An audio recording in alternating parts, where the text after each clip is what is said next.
Hello student, today we will talk about our next chapter coordination compound. आज हम लोग पढ़ने वाले हैं कोऑर्डिनेशन कंपाउंड, जो कि हमारे पास आपके पास एनसीईआरटी का लास्ट चैप्टर, फर्स्ट बुक का लास्ट चैप्टर होगा, 9th चैप्टर होगा, जो कि बहुत ही इंटरेस्टिंग है। तो हम लोग पहले डिस्कस करते हैं क्या coordination compound. Before the starting of discussion of coordination compound we will discuss firstly what do you mean by coordination bond. पहले हम लोग डिस्कस करेंगे क्या कोऑर्डिनेशन बॉन्ड। तो coordination bond according to 11th में आपने पढ़ा हुआ था when the electron rich species just like NH3। ये कैसा है हमारे पास, ये इलेक्ट्रॉन रीच है। ये क्या है हमारे पास, ये इलेक्ट्रॉन रीच स्पीसीज है। अगर ये अपना लोन पेयर किसी इलेक्ट्रॉन डिफिशिएंट को, अगर डिफिशिएंट की बात करें तो BF3 कैसा होगा, इलेक्ट्रॉन डिफिशिएंट होगा। क्योंकि बोरान क्या होता है, ऑक्टेट कंप्लीट करने के बाद 6 इलेक्ट्रॉन रखा रहता है। सेंट्रल एटम इसका क्या होता है, आफ्टर बॉन्डिंग के बाद भी 6 इलेक्ट्रॉन। तो आप जानते हो अकॉर्डिंग टू ऑक्टेट रूल, अगर कोई एलिमेंट, कोई एटम्स बॉन्डिंग के बाद 8 से कम होता है तो इलेक्ट्रॉन डिफिशिएंट होता है, और 8 से ज़्यादा होता है तो क्या होता है, इलेक्ट्रॉन रीच स्पीसीज होते हैं। ठीक है, तो इलेक्ट्रॉन रीच में बहुत सारी कंडीशन होती है, लोन पेयर भी होता है, तो उसको ज़्यादा नहीं जाएंगे। तो BF3 क्या हो जाएगा, इलेक्ट्रॉन डिफिशिएंट है, तो ये अपना लोन पेयर BF3 के वैकेंट कोई भी ऑर्बिटल, जो वैकेंट ऑर्बिटल्स होगा उसमें क्या करेगा, लोन पेयर को डोनेट करेगा। तो ये किसका काम करेगा, इलेक्ट्रॉन डिफिशिएंट होगा। क्या हो जाएगा भाई, इलेक्ट्रॉन डिफिशिएंट का काम करेगा। ठीक है, तो दैट बॉन्ड जो इस तरीके का एरो फॉर्मेशन करता है, इसी बॉन्ड को हम लोग क्या बोलते हैं, coordinate bond. That bond is known as coordination bond, और इसको क्या बोलते हैं भाई, डेटिव बॉन्ड।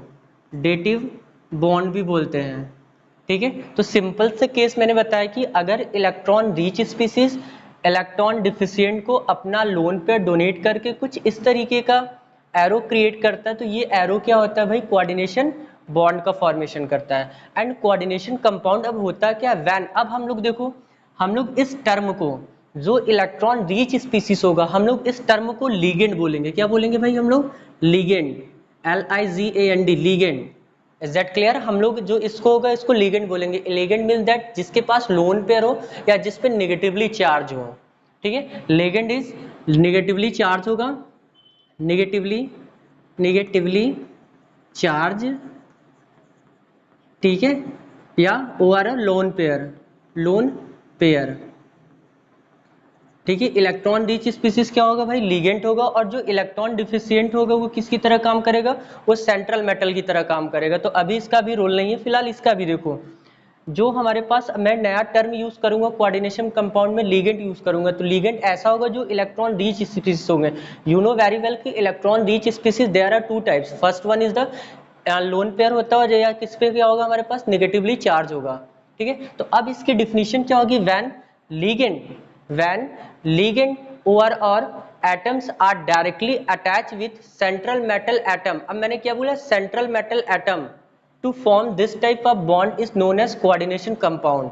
अब हम लोग को नई चीज यहाँ पे मिली, देखो देखने को क्या मिला, हम लोग को ये मिल गया when, डिफिनीशन क्या हो गई भाई, when लीगेंड बात समझ में आ गया। लीगेंड क्या होता है भाई, मैंने बताया ये क्या होता है हमारे पास, जिसके पास लोन पेयर होगा या जिसके पास क्या होगा, नेगेटिवली चार्ज होगा, जो इलेक्ट्रॉन रीच स्पीसीज होंगे। When ligand are directly attached with central metal atom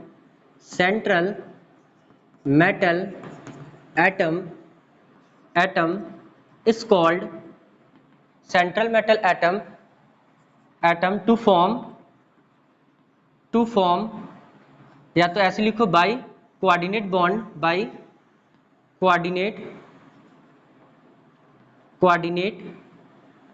bond and product is called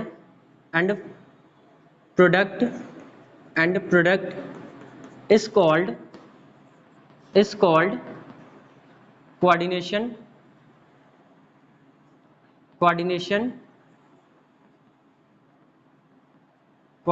compound. देखो मैंने बहुत चीजें इजी कर दिया है। मैंने सिंपल से डिफिनीशन क्या बताया, when A ligand are directly attached with central metal atom by the coordination bond and product is called coordination compound. अगर कोई लिगेंड किसी मेटल के साथ अटैच है, और मेटल हम लोग किस तरीके का यूज करेंगे, सेंट्रल मेटल एटम, जो कि ज्यादातर केसेस में हम लोग किसका यूज करेंगे, डी ब्लॉक के एलिमेंट यानी ट्रांजिशन एलिमेंट को यूज करेंगे, ठीक है। अगर उसके साथ डायरेक्टली अटैच है तो कौन सा बॉन्ड का फॉर्मेशन करेगा, कोऑर्डिनेट बॉन्ड, और जो प्रोडक्ट फॉर्म होगा वो क्या होगा हमारे पास, कोऑर्डिनेशन कंपाउंड हो जाएगा। सो दैट्स वाई हम लोग इस तरीके से रिप्रेजेंटेशन करते हैं। ये देखो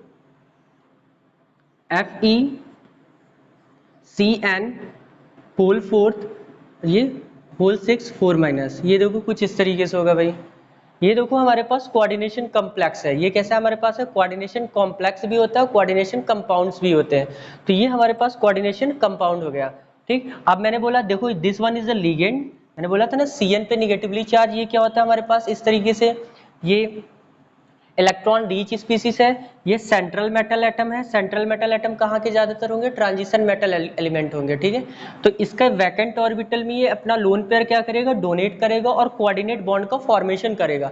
जब कोऑर्डिनेट बॉन्ड का फॉर्मेशन करेगा तो that product is known as coordination compound. ये क्या होगा, कोऑर्डिनेशन कंपाउंड की तरह काम करेगा। Is that clear. तो आप इस फिगर को इस तरीके से ड्रॉ कर सकते हो, जैसे ऑक्टाहेड्रली है तो आप इस तरीके से प्रॉपरली ड्रॉ कर सकते हो, CN CN CN CN CN CN। अब देखो 6 लिगेंड है, इसी को लिगेंड बोल रहा हूँ, दिस वन डोनेट कर रहा अपना, देखो ये बॉन्ड का फॉर्मेशन, ये एरो टर्म आया, ठीक है, और यहाँ पे ब्रैकेट क्लोज करके ऊपर 4 माइनस लगा दीजिए आप। देखो पीछे यही बताया था, when the electron rich species donates its lone pair to central metal atom to form coordinate bond and its product is called coordination compound, ठीक है। तो यहाँ पे लिखो when ligand are directly attach with central metal atom, तो directly attach है, या तो OR और आप बोल सकते हो नंबर ऑफ लिगेंड, यानी लोन पेयर अपना डोनेट कर रहा। तो मैंने अभी बोला when the ligand donate its lone pair of electron, अपना लोन पेयर इलेक्ट्रॉन किसको डोनेट करे, सेंट्रल मेटल एटम को, और कोऑर्डिनेट बॉन्ड का फॉर्मेशन करे, और जो प्रोडक्ट बनेगा वो क्या होगा, कोऑर्डिनेशन बॉन्ड हो जाएगा। तो ये डेफिनेशन चेंज भी हो सकती है, यहाँ पे लिख सकते हो when the ligands donate its lone pair electron to the central metal atom is called coordination compound। Simple सा केस है, ठीक है।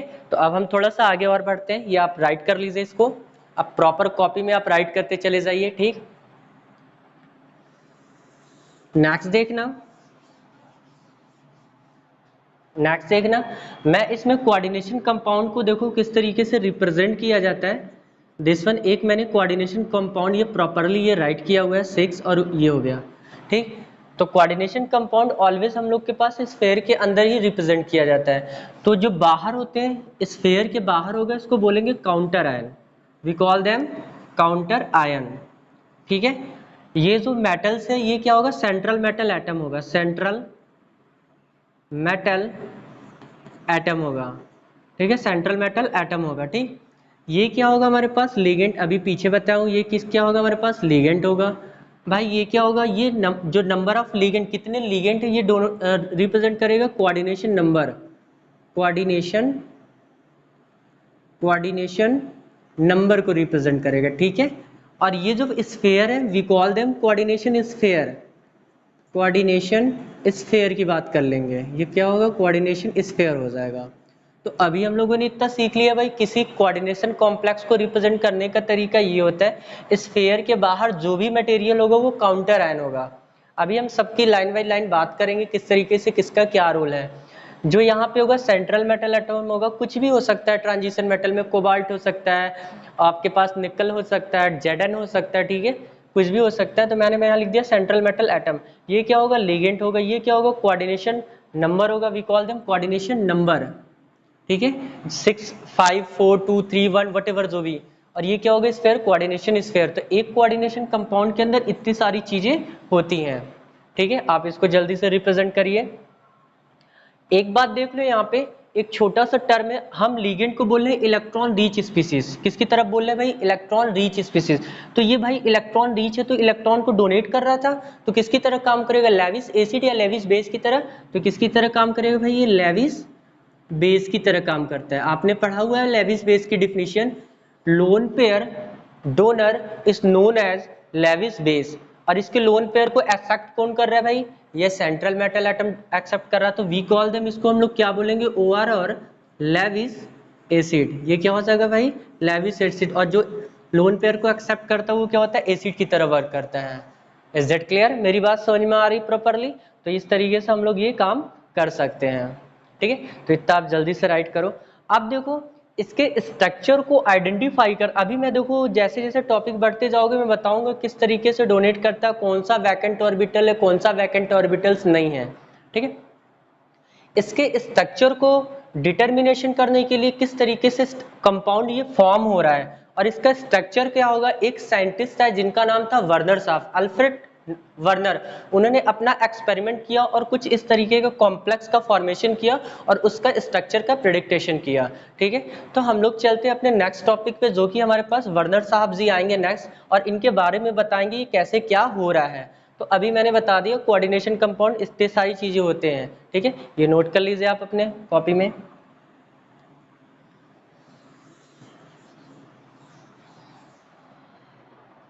देखो नेक्स्ट हम लोग जो चलेंगे, हम लोग के पास क्या होगा भाई, कोऑर्डिनेशन, वर्नर थ्योरी। नेक्स्ट हमारे पास क्या होगा भाई, वर्नर थ्योरी, वर्नर्स थ्योरी। देखो वर्नर जी ने क्या किया, कुछ एक्सपेरिमेंट किए हैं। वर्नर जी ने क्या किया भाई, कुछ एक्सपेरिमेंट किए। इन्होंने बताया कि metal exhibit two type of valency. इन्होंने क्या बताया, मेटल एग्जिबिट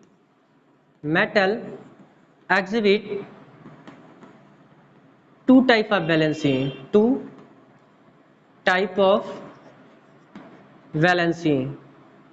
इन्होंने बताया कि मेटल के पास दो टाइप की वैलेंसी होती है। मेटल पता है ना कहाँ पे है, जो मैंने बताया था कॉम्प्लेक्स, जैसे ये था FeCN होल 6, टॉप पे 4- यहाँ पे का K हटा के वहां पे क्या 4-, तो ये सेंट्रल मेटल है। तो उन्होंने वर्नर साहब ने बताया कि metal exhibit two types of valency. First इन्होंने बताया प्राइमरी वैलेंसी,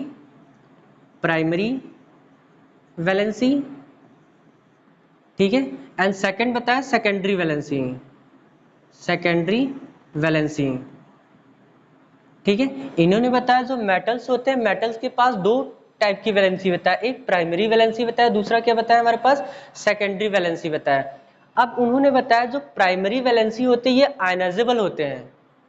जो प्राइमरी वैलेंसी होती है वो क्या होते हैं हमारे पास, आयनाइजेबल होते हैं, आयनाइजेबल।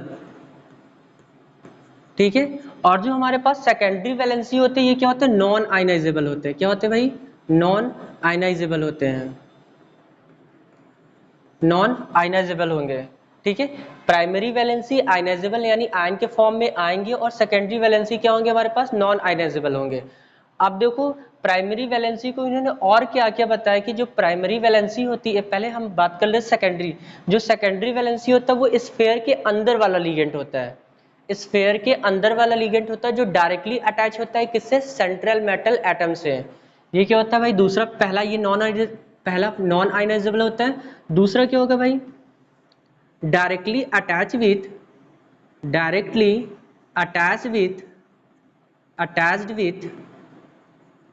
Central metal atom. ठीक, तो इसमें क्या होगा, अगर हम बात करें तो यही Cn है, तो ये Cn किसकी तरह काम करेगा, सेकेंडरी, जो कि किससे डायरेक्ट लिंकेज होता है हमारे पास, Fe से। थर्ड पॉइंट ये है कि ये स्ट्रक्चर डिटर्मिनेशन में पार्टिसिपेट करता है। ये पूरा इसका रोल क्या होता है, स्ट्रक्चर डिटर्मिनेशन में पार्टिसिपेट करता है। Role of structure prediction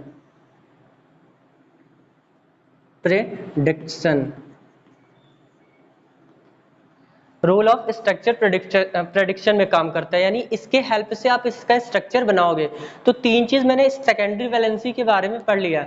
secondary valency ऐसे लिगेंड होते हैं जो सेंट्रल मेटल से डायरेक्ट अटैच होते हैं, वो स्फीयर के अंदर वाले पार्ट होते हैं। ठीक है, दूसरा नॉन आयनाइजेबल होते हैं। ये मतलब कि ये आयनाइजेबल नहीं होंगे, टेस्ट करोगे तो ये टेस्ट में और मे नॉट, मतलब बहुत सारे ऐसे होते हैं जो ज्यादा केसेस में देते नहीं है। सेकंड, ये रोल ऑफ स्ट्रक्चर प्रेडिक्शन यानी स्ट्रक्चर प्रेडिक्शन में इसका रोल होगा। प्राइमरी वैलेंसी जो होती है आयनाइजेबल होती है, ये आयनाइजेबल होती है, स्फीयर के अंदर भी हो सकती है और बाहर भी हो सकती है। इसका स्ट्रक्चर प्रेडिक्टेशन में रोल हो भी सकता है और नहीं भी हो सकता, मे और मे नॉट, यानी सारे के सारे इसमें क्या है हमारे पास मे और मे नॉट में है। ठीक है, बात समझ में आ रही? जैसे मैं एक दो बताता हूं, जैसे आप देखो के, जैसे मैं लिख दूं FeCN होल 6 4 माइनस, अगर मैं इसमें बोलूं प्राइमरी वैलेंसी कितनी है, तो प्राइमरी वैलेंसी कितनी हो जाएगी भाई हमारे पास, प्राइमरी वैलेंसी कितनी हो जाएगी, प्राइमरी वैलेंसी 0, कुछ भी नहीं है, आयनाइजेबल कोई भी नहीं, ये भी आयनाइजेबल नहीं है और बाहर भी नहीं है। और सेकेंडरी वैलेंसी की बात करूं तो कितना हो जाएगा भाई, 6 हो जाएगा, 6 हो गया। ठीक है, अंदर वाला। अब अगर सेकंड में बात करूं इस तरीके से, कोबाल्ट NH3 का होल 6 बाहर Cl3 कर दूं। अब इसमें आपको बताना है, इस एग्जांपल में बताना प्राइमरी वैलेंसी कितनी है भाई, प्राइमरी वैलेंसी ये है, बोला हूं कि प्राइमरी वैलेंसी स्फीयर के अंदर भी हो सकता है बाहर भी हो सकता है, ये आयनाइजेबल होते हैं। तो ये क्लोरीन में कितना, इस वाले पूरे पार्ट में प्राइमरी वैलेंसी कितनी हो जाएगी, ये 3 हो जाएगा बाहर वाला पार्ट। और हमारे पास सेकेंडरी वैलेंसी कितनी हो जाएगी भाई, सेकेंडरी वैलेंसी जो स्फीयर के अंदर वाला पार्ट होता है, यानी कितना हो जाएगा, 6 हो जाएगा। समझ में आ रहा? कुछ एक और एग्जांपल बताता हूं, जैसे देखो CO NH3 होल 5 Cl देखो यहाँ पे बहुत लोग गड़बड़ करते हैं भाई, यहाँ पे बताना है आपको प्राइमरी वैलेंसी, प्राइमरी वैलेंसी मैंने बोला क्या कि प्राइमरी वैलेंसी आयनाइजेबल होते हैं, ध्यान से सुन लो, प्राइमरी वैलेंसी क्या होते हैं, आयनाइजेबल होते हैं, बट मैंने ये नहीं बोला कि स्फीयर के बाहर ही होते हैं, ये स्फीयर के अंदर भी हो सकते हैं, स्फीयर के बाहर भी हो सकते हैं, इनका स्ट्रक्चर में रोल हो भी सकता है नहीं भी हो सकता है, बट ये आयनाइजेबल होंगे। तो अब ये देखो, ये स्ट्रक्चर में अगर प्राइमरी वैलेंसी की बात करें तो Cl2 कितने हैं, 2 है, Cl2 कितने हैं, 2, और अंदर वाला Cl भी क्या होता है, आयनाइजेबल होता है, तो टोटल प्राइमरी वैलेंसी कितनी हो जाएगी, 3 हो जाएगी, और सेकेंडरी वैलेंसी कितनी हो जाएगी भाई इसकी, 5 हो जाएगी। ठीक है, तो अभी ये हमारे पास वर्नर के ये कॉन्सेप्ट थे, primary valency and secondary valency. तो it means that metal exhibit 2 type of valency, primary secondary, मैंने बताया किस तरीके से आप प्रेडिक्शन करोगे। Is that clear? जैसे एक और एग्जांपल आप देख लो, एक और एग्जांपल देख लो, एग्जांपल जैसे आप देखोगे एक और CO NH3 whole 6 whole thrice and Cl3, इसमें आपको बताना है primary valency and secondary valency. तो प्राइमरी वैलेंसी की बात करो, देखो NH3 आयनाइजेबल नहीं होते हैं, अभी मैं एक्सपेरिमेंटल वेरिफिकेशन बताऊंगा किस तरीके से एक्सपेरिमेंट किया, किस तरीके से क्या बताया। तो NH3 कितना होगा, ये तो आयनाइजेबल होता है नहीं, Cl क्या होता है, आयनाइजेबल होता है, तो ये कितना हो जाएगा, प्राइमरी वैलेंसी 3 हो जाएगा। ठीक है, अब सेकेंडरी वैलेंसी कितनी हो जाएगी भाई हमारे पास, सेकेंडरी वैलेंसी कितनी हो जाएगी, अब सेकेंडरी वैलेंसी में कितना होगा, इसमें थोड़ा सा गलती है भाई, सेकेंडरी वैलेंसी यहाँ पे पूरा हो गया, स्फीयर के अंदर पूरा है, तो ये 6 हो जाएगा, और कहीं भी देख लेना, इसमें इसका भी रोल होगा स्ट्रक्चर प्रेडिक्टेशन में, इसका भी रोल होगा प्रेडिक्टेशन में, तो कितना हो जाएगा हमारे पास, 6 हो जाएगा। तो यहाँ पे सेकेंडरी वैलेंसी कितनी हो जाएगी, 3 3 एंड 6 हो जाएगा। स्फीयर के अंदर वाला सेकेंडरी होता है, और जो आयनाइजेबल होता है, यानी स्फीयर के अंदर भी हो सकता है बाहर भी हो सकता है, वो प्राइमरी होगा। Is that clear? बात समझ में आ रही? थर्ड हमारा पास रूल इसमें है, इसको नोट कर लीजिए, स्क्रीनशॉट लीजिए जल्दी से भाई। अब इसका वेरिफिकेशन मैं दूंगा किस तरीके से काम करता है। ठीक है, थर्ड होता है जो सेकेंडरी वैलेंसी होता है, जो सेकेंडरी वैलेंसी होता है वो डॉटेड लाइन, डार्क लाइन से रिप्रेजेंट करते हैं, रिप्रेजेंट बाई डार्क लाइन। किससे करते हैं भाई, डार्क लाइन। अगर स्ट्रक्चर बनाएंगे तो हम लोग उसमें डार्क लाइन से, और जो प्राइमरी वैलेंसी होती है उसको किससे रिप्रेजेंट करते हैं हम लोग, डॉटेड लाइन, डॉटेड लाइन से रिप्रेजेंट करेंगे। ठीक है, उसको किससे रिप्रेजेंट करेंगे, डॉटेड लाइन से रिप्रेजेंट करेंगे। और कुछ ऐसे आएंगे प्राइमरी वैलेंसी जिसमें वो दोनों की तरह काम करेंगे, डॉटेड और डार्क लाइन दोनों रिप्रेजेंट करूंगा, जब वो आएगा तो बताऊंगा। तो अभी तो प्राइमरी और सेकेंडरी तो आई होप कि क्लियर होगा। ठीक है, आप इसका स्क्रीनशॉट लीजिए। अब मैं इसका वेरिफिकेशन बताता हूँ किस तरीके से ये काम किया इन्होंने। ठीक, नोट करो जल्दी से भाई, नोट करिए, नोट कर लिया। आप देखो मैं इसका वेरिफिकेशन बताता हूँ क्या किया वर्नर साहब ने। वर्नर साहब ने कुछ सॉल्ट लिया, हम लोग क्लास 10th में पढ़ते थे सॉल्ट, टाइप ऑफ सॉल्ट पढ़ते थे, टाइप्स ऑफ क्या पढ़ते थे, टाइप्स ऑफ सॉल्ट। ठीक है, टाइप्स ऑफ सॉल्ट में 5 टाइप्स पढ़ते थे। पहला पढ़ते थे हम लोग नॉर्मल सॉल्ट, नॉर्मल सॉल्ट पढ़ते थे, ठीक है। दूसरा हम लोग पढ़ते थे acidic salt, acidic salt, is that clear. Third हम लोग पढ़ते थे basic salt, basic salt. And fourth हम लोग पढ़ते थे क्या भाई, फोर्थ क्या था, double salt, double salt. And last हम लोग पढ़ते थे क्या, कॉम्प्लेक्स सॉल्ट, कॉम्प्लेक्स सॉल्ट, ठीक है। तो हम लोग को इस चैप्टर में ही कॉम्प्लेक्स सॉल्ट ही पढ़ रहे हैं भाई, हम लोग क्या पढ़ रहे हैं, कॉम्प्लेक्स सॉल्ट ही पढ़ रहे हैं। अब हम लोग को कभी कभी एग्जामिनेशन में आता है कि डबल सॉल्ट और कॉम्प्लेक्स सॉल्ट में डिफरेंसेस बताइए, तो आगे चल के मैं बताऊंगा क्या होगा, ठीक है।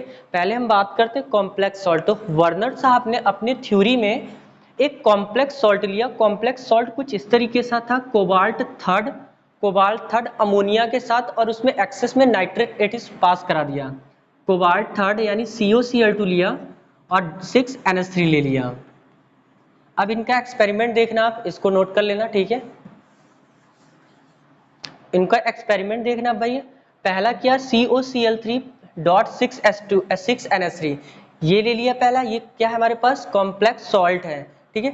अब इसमें इन्होंने क्या किया कि एक्सेस अमाउंट में AgNO3 पास करा दिया। एक्सेस अमाउंट में क्या पास कराया, AgNO3 पास करा दिएगा भाई, ठीक है। जब एक्सेस अमाउंट में AgNO3 पास कराया तो उन्होंने ऑब्जर्व किया केटायन और एनायन, पीपीटी फॉर्म ऑब्जर्व किया। तो मैं यहां पे लिखता हूं केटायन एनायन, ठीक है, केटायन और एनायन, ठीक। फिर उसके बेसिस पे क्या प्रेडिक्शन कर दिया, कॉम्प्लेक्स का, कि ऐसा ये कॉम्प्लेक्स होगा। तो केटायन इस पे रिएक्शन करने के बाद ये जो AgNO3 है ना बेटा, ये AgNO3 है, इस Cl3 से रिएक्शन कर गया। ये AgNO3 क्या कर गया, जैसे अब मैं बोलूँ ये इस कंपाउंड को अगर ओरली लिखूँ तो इस तरीके से क्या बन जाएगा, ये NH3 का होल 6 बन गया यहाँ पे, और ऊपर कितने चार्ज आ गए हमारे पास, 3+ आ गए, और ये 3 Cl Ag के साथ बाहर आ गया। क्या हो गया भाई, 3 AgCl पीपीटी के फॉर्म में आ गया। ये बॉटम पे क्या सेटल डाउन हो गया, थ्री AgCl फॉर्म कर गया बॉटम में। तो ये पीपीटी के फॉर्म में बताया कि कितने क्लोरीन बाहर जा रहे हैं और कितने चार्ज डेवलप हो रहे हैं। तो चार्ज के बेसिस पे कॉम्प्लेक्स का प्रेडिक्टेशन किया।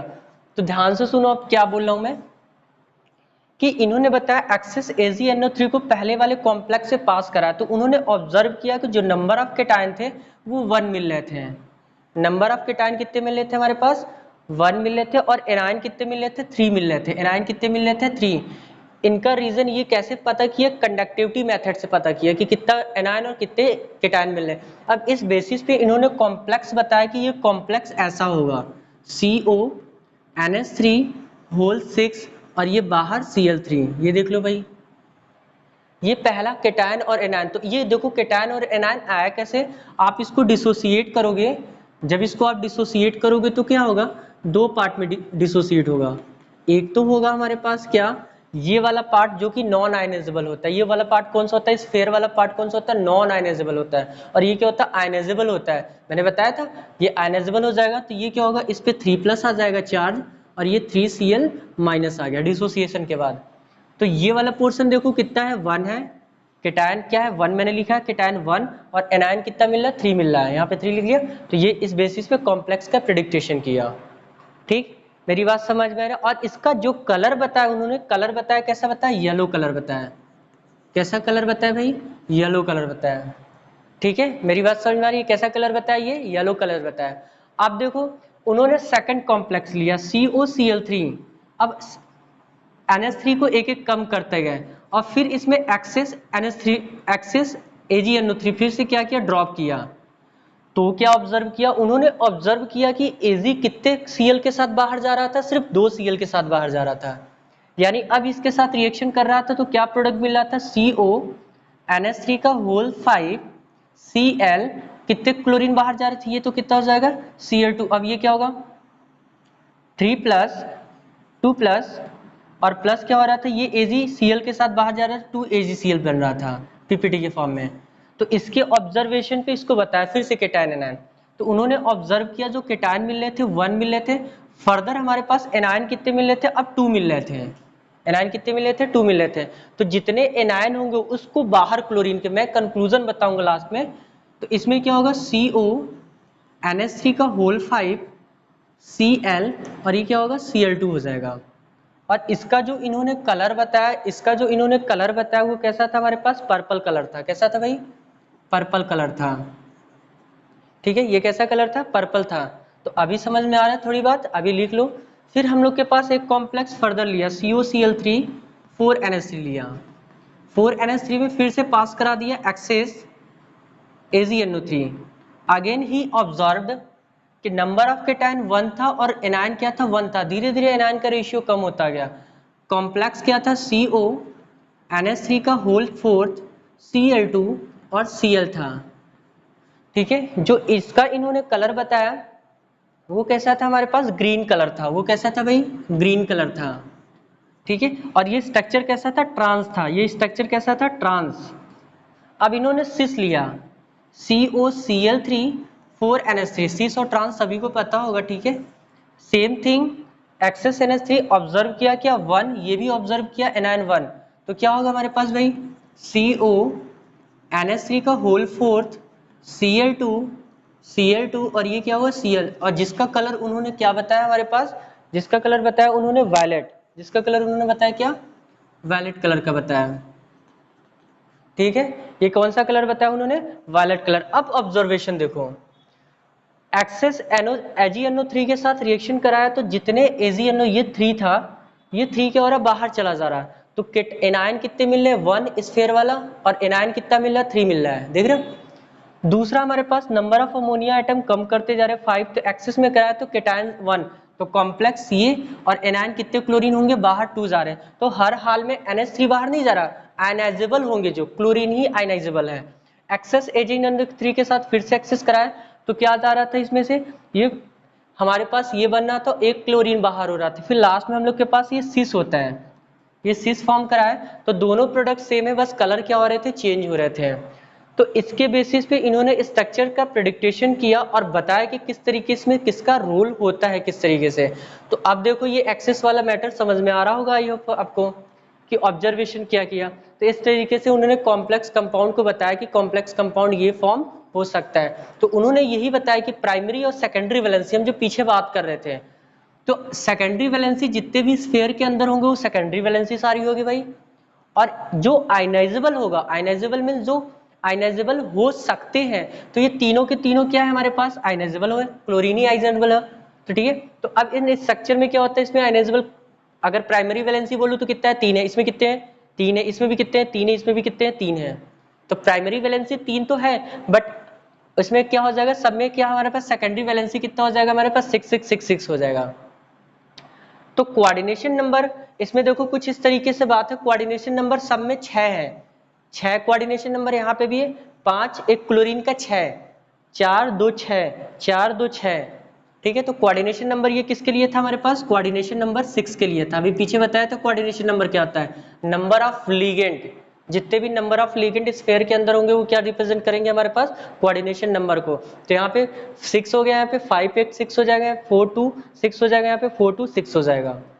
तो किसी तरीके से आपको इस स्फीयर के अंदर नंबर ऑफ लिगेंड कितने रखने हैं, 6 रखने हैं, और जितने क्लोरीन बचेंगे वो क्या हो जाएंगे, बाहर चले जाएंगे। ठीक, तो इसके बेसिस पे क्वेश्चन भी आते हैं आपके बोर्ड की एग्जामिनेशन में, तो दिया रहता है कितने मोल से रिएक्शन कराना है, तो मैं बताऊंगा जब आएगा। तो अभी इसको आप स्क्रीनशॉट लीजिए जल्दी से भाई, स्क्रीनशॉट लीजिए जल्दी से।